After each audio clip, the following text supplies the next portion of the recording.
우리가 누구입니까? 문재인 좌파 독재 정권에 맞서 최전방에서 목숨 걸고 싸운 진짜 자유 대한민국 수호정당입니다. 우리가 누구입니까? 박근혜 대통령 탄핵 무효와 무죄 석방을 외치는 진짜 보수정당입니다. 우리가 누구입니까? 박근혜 대통령 탄핵에 맞서 지난 3년 동안 쉬지 않고 태극기를 들어온 진짜 투사입니다. 박근혜 대통령을 구해야 대한민국이 삽니다. 국민의 힘, 대국의 힘, 태극기의 힘으로 대한민국을 살리고 자유민주주의와 시장경제를 지켜주십시오. 우리에게 힘을 실어주십시오. 우리 공화당이 태극기입니다.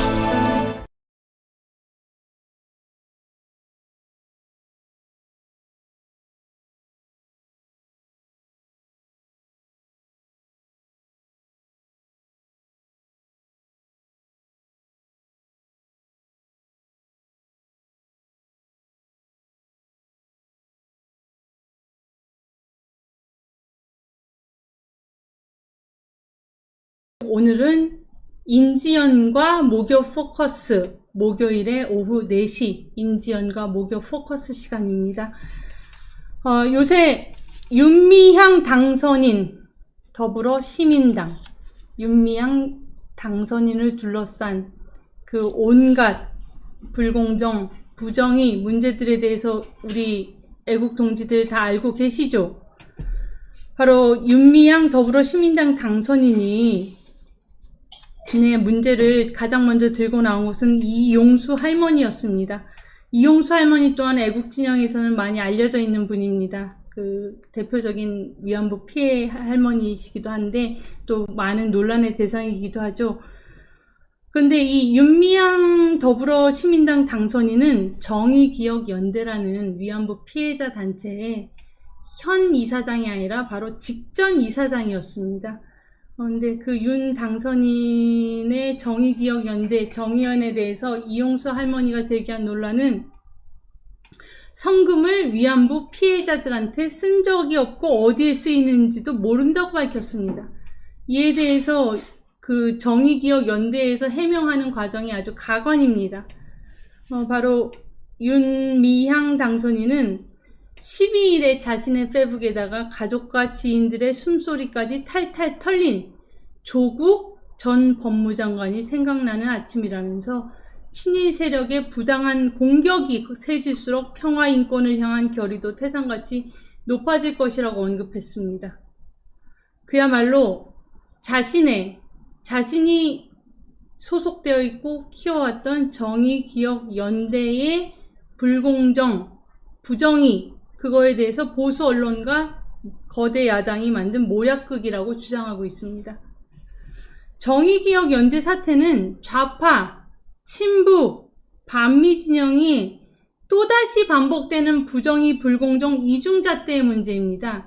이것은 위안부 피해자와 친일 프레임의 각으로 가서는 안 되는 문제입니다. 바로 이것은 시민사회단체의 부패, 시민사회단체의 회계 부정의 문제인 것입니다. 이것을 친일 프레임으로 씌워 반격하려는 것 자체가 그들이 역사를, 그것도 뼈아프고 들춰내기 고통스러운 그런 역사를 정치 노름으로 악용하고 있음을 드러내는 것이라 할 수 있겠습니다. 더 가관인 것은 정의기억연대 정의연 직전 이사장인 윤미향 당선인은 반미운동을 열심히 한 자이면서 그의 정작 다른 미국 대학에서 출처도 알 길 없는 비용으로 유학을 하고 있다는 사실입니다.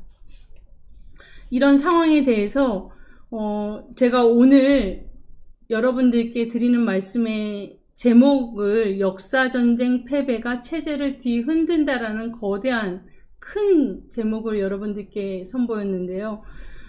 제가 정의기억연대 이야기로, 정의기억연대 사태로 시작을 한 까닭은 이 위안부 피해 문제가 대한민국의 현 세대 그리고 또한 다음 세대에게 얼마나 거대한 올바른 역사 교육을 왜곡시킨 면도 있는가, 그런 면에 대해서도 짚어보고 싶었습니다. 위안부 문제에 대한 그 각종 논란과 더불어 이 역사 전쟁의 패배라는 사실을 너무나 절감하고 있는 현 시점입니다. 전교조가 장악한 교육계, 그리고 또한 그 전교조에 의해서 고스란히 교육받은 우리 아이들, 전교조에 의해서 좌지우지된 거민정 교과서 체계에 따른 교과서가 오염되고 왜곡된 상황에서 우리 아이들은 어느새 20대가 되었고 30대가 되었고 40대가 된 사람들도 있습니다.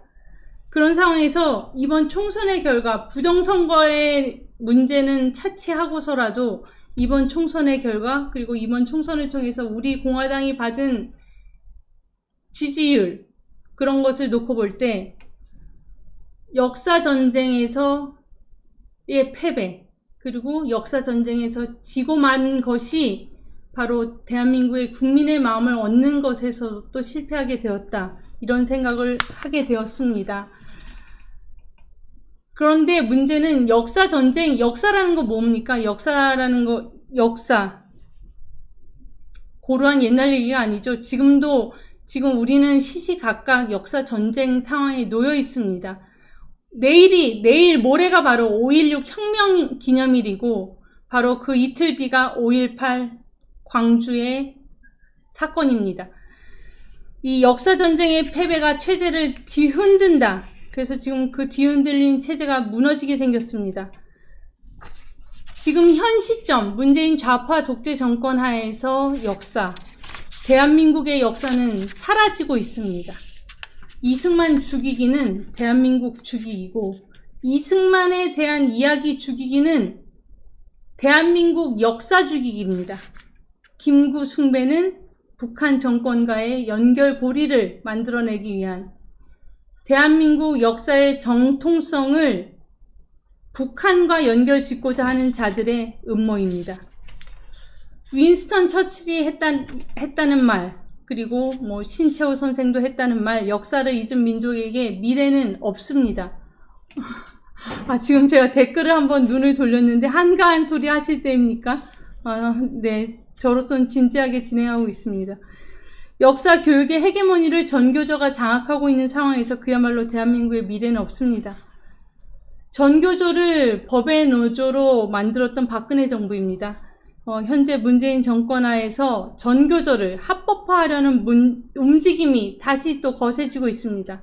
다가오는 5월 20일 전교조가 법의 노조 통보에 대해 취소해달라고 대법원에서 공개 변론을 합니다.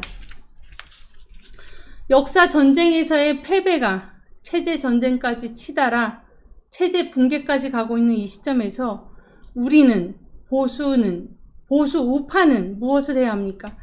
저는 패배를 철저하게 인정해야 된다고 생각합니다. 패배에 대한 인정 없이는 다시 시작도 못합니다. 패배에 대한 인정에서부터 다시 시작할 수 있다. 자기 위안, 변명, 남 탓, 이제 그만해야 할 때입니다. 보수 우파는 부정선거에 대해서 지금 한가로운 소리 한다고 그러시는데, 보수 우파는 보이기에 4.15 총선에서 패배했습니다. 그 표차가 그렇게 크지는 않습니다. 그리고 부정선거에 대한 규명, 진실 규명 노력이 지금도 계속되고 있음을 저도 인지하고 있습니다. 부정선거에 대한 문제는 철저하게 규명되어야 할 사안입니다. 언론을 장악당하고 사법부를 장악당한 불구가 된 상태에서 하는 전쟁입니다.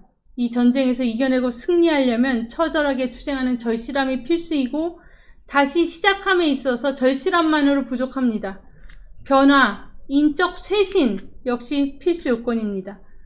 그렇다고 해서 변화를 내세워 황교안 전 대표와 같이 전장의 장수가 즉각적으로 도망치듯 사퇴하는 것, 그만둬버리는 것, 현 시점에 일꾼들 다 갈아치우는 것, 그것은 책임을 지는 것이 아니라 비겁하기 짝이 없는 회피고 가장 조롱당에 마땅한 모습입니다.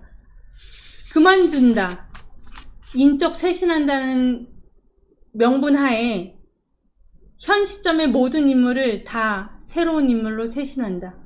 그거는 어느 조직이나 변화를 위한 몸부림을 위해서는 인적 쇄신이 마땅하다고 생각합니다.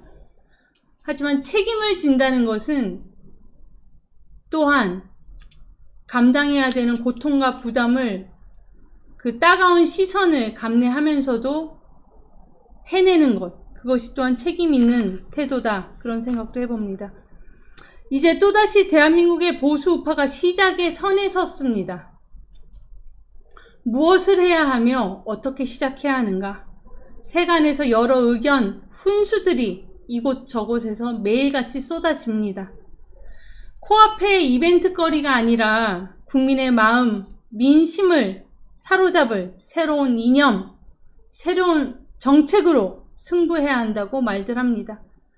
핵심 가치만 남기고 나머지는 완전히 다 바꿀 수 있다는 각오와 실행도 필요합니다.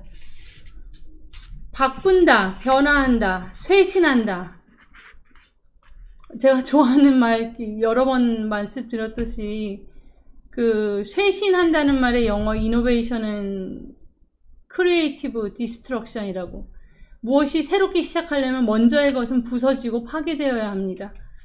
보수의 혁신 그리고 변화라는 고통은 그 과정을 겪어내야 합니다.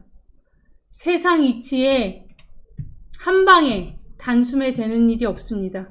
가장 어렵고 가장 필요한 일이 시간을 들이는 일입니다. 하루도 길게 쓸 수 있고 1년도 길게 쓸 수 있습니다. 더 이상 떨어질 바닥도 없습니다. 바닥을 쳤으니 위로 올라갈 일만 생각해내기로 했으면 합니다. 조급해하며 서로를 비방하고 성급하게 묘안이 있다고 싸우는 일은 그야말로 어리석은 일입니다. 진실과 정의만을 위해 전심전력으로 여기까지 온 우리 공화당입니다. 그러나 이 거대한 역사전쟁, 체제전쟁에서 국민의 마음을 얻기에는 아직 부족한 것이 많은 우리입니다. 이 점 인정합니다.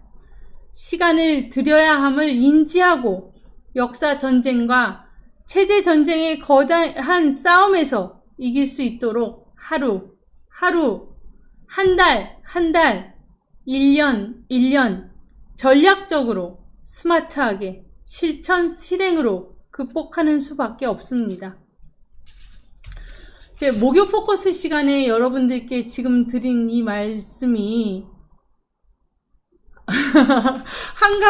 한가로운 선문답처럼 들리시는 분도 계실 테고, 또 우리의 필사적이고 절실한 우리의 마음이라고 믿어주시는 분들도 계시고, 여러분들 여러 감정 가지실 줄로 믿습니다. 저는 이제 목요 포커스 때마다, 인지원과 목요 포커스 때마다 여러분들께 드리고 싶은 우리의 이야기를 드리려고 합니다. 제가 지금 드린 말씀들이 한순간에 잠시 생각난 것들이 아니라, 깊이 새긴 말씀들이었기 때문에, 여러분들께 드린 것이고요. 앞으로도 여러분들께 꿋꿋한 모습 보여드리면서 여러분들께 용기, 그리고 우리가 함께하고 있기 때문에 우리는 이길 수 있다는 그런 확신을 공고히 할 수 있는 그런 시간으로 보내보겠습니다.